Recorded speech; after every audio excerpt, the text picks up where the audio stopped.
Article 12. Equal recognition before the law. This section begins with 5 comments highlighted in panels.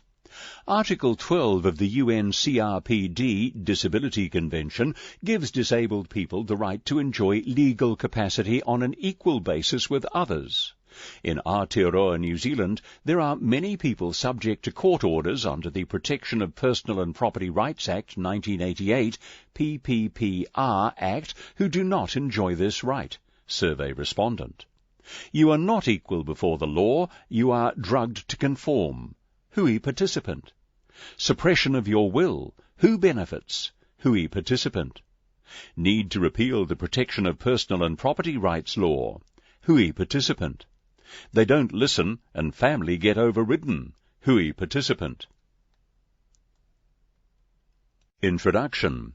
This article requires states to recognize disabled people as persons before the law everywhere and to provide access to support to exercise this legal capacity on an equal basis with others. All measures must be taken to respect a person's rights, will and preferences and to prevent abuses, conflicts of interests or undue influence over the exercise of legal capacity. Any restrictions must be of the shortest possible duration and be subject to independent and impartial review and oversight. General comment. The IMM considers that genuine fulfilment of this article will require a transformational shift in New Zealand legislation and practice, from substitute decision-making to supported decision-making, fully respecting disabled people's autonomy and the right to appropriate decision-making support.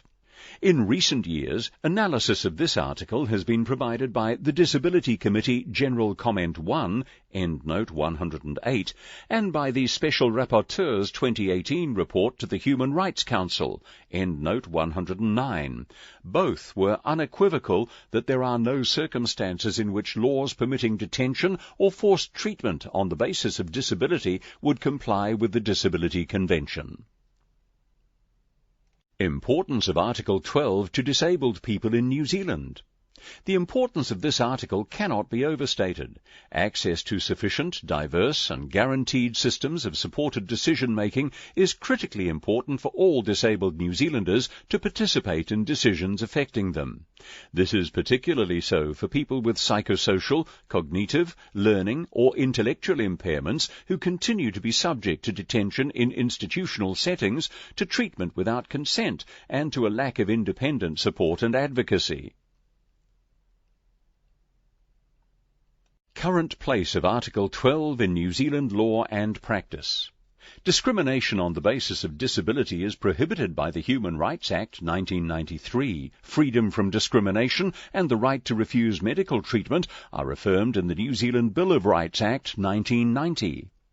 Nevertheless, the following laws permitting differential treatment, including in certain circumstances, detention, forced treatment and substituted decision-making, are currently in place.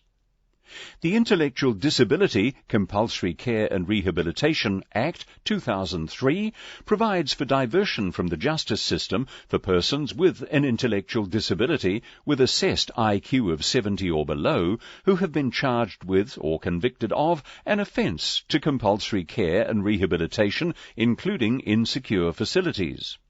This Act was not intended to cover individuals who have not committed a criminal offence because detention would be a breach of their human rights.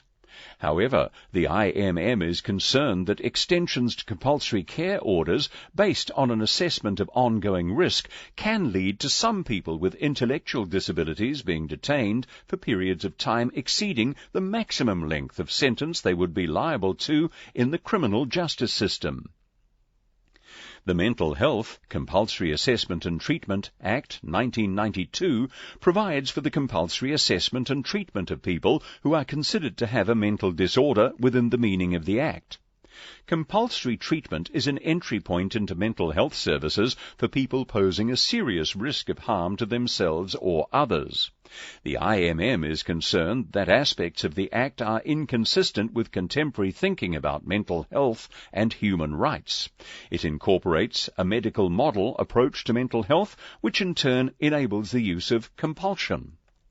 The Substance Addiction, Compulsory Assessment and Treatment Act 2017 allows for compulsory treatment of individuals if their capacity to make informed decisions about treatment for their addiction is severely impaired and other requirements are met. This legislation does not align with the Disability Convention or contemporary mental health philosophy. There is also a lack of robust scientific evidence to support the efficacy of compulsory treatment of those addicted to substances. Right 7 of the Code of Health and Disability Rights, the right to make an informed choice and give informed consent, includes an exception permitting a service provider to provide services without the consent of the recipient where they have reasonable grounds to believe the person is not competent to make their own decisions. Each of these laws contains some safeguards, including requirements to ascertain, if possible, the views of the disabled person, external oversight, and specific review periods. However, these provisions do not reflect contemporary understanding of the right to access support to make decisions, or the shift to establishing a person's will and preferences rather than acting in a person's best interests. Conformity with the Disability Convention would be best served by repealing this framework of substitute decision-making in its entirety, although there is no current commitment to do so. However, the government agreed in the New Zealand Disability Action Plan 2019 to 2023 to repeal and replace the Mental Health, Compulsory Assessment and Treatment Act 1992 as one of the first 3 priority responses to the report of the Inquiry into Mental Health and Addiction, Hauātanga, Endnote 110. The Minister of Justice has also more recently requested the Law Commission to review laws related to adults with impaired decision-making capacity. Endnote 111. Disabled people will need to be fully involved from the outset in this work, which will, ideally, develop a universal framework focused on fulfilling the right to adequate support and to participate fully in decision-making. In accordance with Article 12, mental capacity and legal agency must be recognised as separate concepts within any such framework. Committee's previous dialogue with the state on Article 12.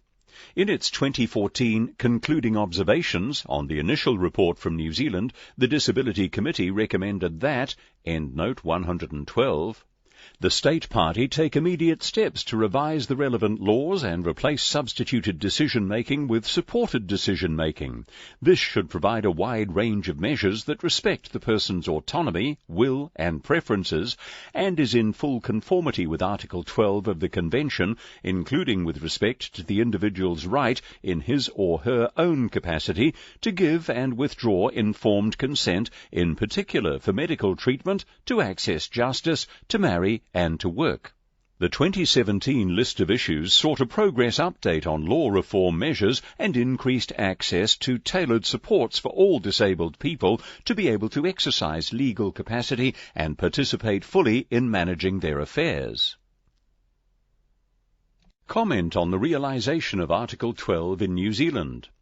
There have been some positive actions towards strengthening the human rights dimension of existing laws and improved access to supported decision-making in some areas. In 2016, a national supported decision-making forum generated positive consensus among diverse stakeholders and contributed to resource development.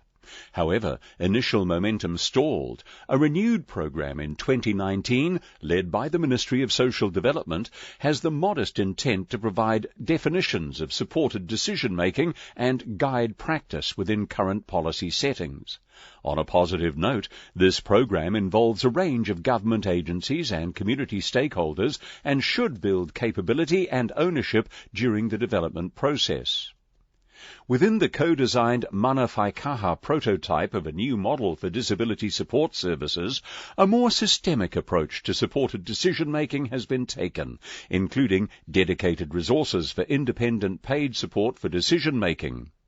However, in the immediate term at least, this will only benefit a small proportion of disabled people.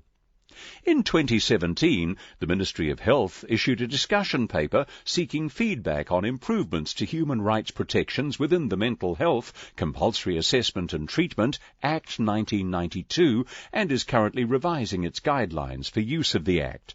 Endnote 113. As indicated earlier, in 2019, the government accepted the recommendation of the Hauātanga report to review the Mental Health, Compulsory Assessment and Treatment Act 1992.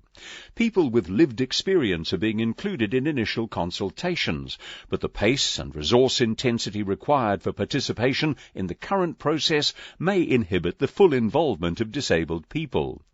Significant and immediate change is required to ensure that disabled people whose lives will be profoundly affected by this legislation are not excluded from participation on an equal basis.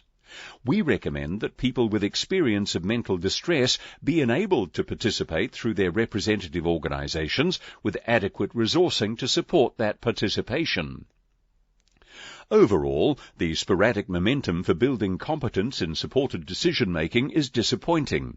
There has not been the necessary urgency, resource or sustained focus needed to progress enjoyment of this fundamental right. Rates of compulsion remain high by international standards, disproportionately for Māori, and have increased over time, raising concerns that compulsion may have become a default setting rather than option of last resort. Endnote 114. Further, it is thought that around 75% of people subject to compulsory treatment orders have treatment decision-making capacity. Endnote 115. There is a growing body of evidence of both the harms of compulsion and effective alternatives to it. Endnote 116. Initiatives demonstrating good practice in supported decision-making, such as advance directives, are not accorded the same legal status as substituted decision-making authorities. This is despite the Code of Health and Disability Service Consumers' Rights recognizing the right to make advance directives. As highlighted in a collection of perspectives on the provision of aged residential care without consent, procedural safeguards may not be consistently followed or routinely monitored. Endnote 117. During the IMM consultation hui, disabled people reflected how coercive practices rendered them lesser before the law. Examples were also provided of medical professionals driving substitute decision-making, for example, general practitioners being unwilling to provide primary care services without the consent of a third party. There is a lack of understanding of, or commitment to, disabled people's right to participate fully and equally in decisions affecting them. Access to peer and other decision-making supports, second opinions, or independent advocacy is limited. Disabled people's organisations have developed resources that support people in decision-making, but they frequently lack sustainable funding for this work to be routinely offered on the scale required. Piecemeal improvements to further limit coercion or to strengthen safeguards in existing legislation risk consolidating substitute decision-making rather than dissolution. Upholding this right requires a bold shift to eliminate substitute decision-making and to invest in culture, practice and infrastructure that actively support disabled people's autonomy and free and informed consent. Recommendations. The IMM recommends that the government 35. Repeal and replace any legislation allowing forced interventions that are based on and reinforce negative or deficient notions of disabled people and permit compulsory treatment interventions, including A. Mental Health, Compulsory Assessment and Treatment Act 1992, noting that this is already committed to in the Disability Action Plan. B. Intellectual Disability, Compulsory Care and Rehabilitation Act 2003. C. Substance Addiction, Compulsory Assessment and Treatment Act 2017. And D. Any sections of the Oranga Tamariki Act 1989, Children's and Young People's Well-Being Act 1989 that enable arbitrary detention, solitary confinement, restraint, or actions that may constitute cruel, inhuman, or degrading treatment or punishment. 36.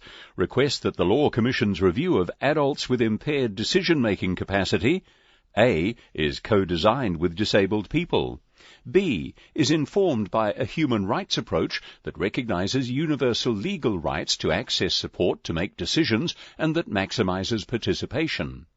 C reflects an understanding of substitute decision-making as an option only of last resort after all supported decision-making options are exhausted, and that any substitute decision should be based on the best interpretation of the person's rights, will, and preference.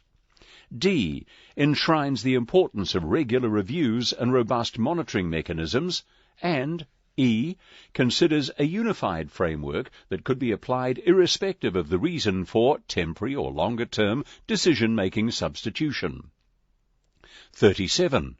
Ensure disabled people and their representative organizations have sustainable resources to lead the development of supported decision-making capability for disabled people, whānau, and duty bearers such as the health and disability workforce, legal profession, and financial institutions.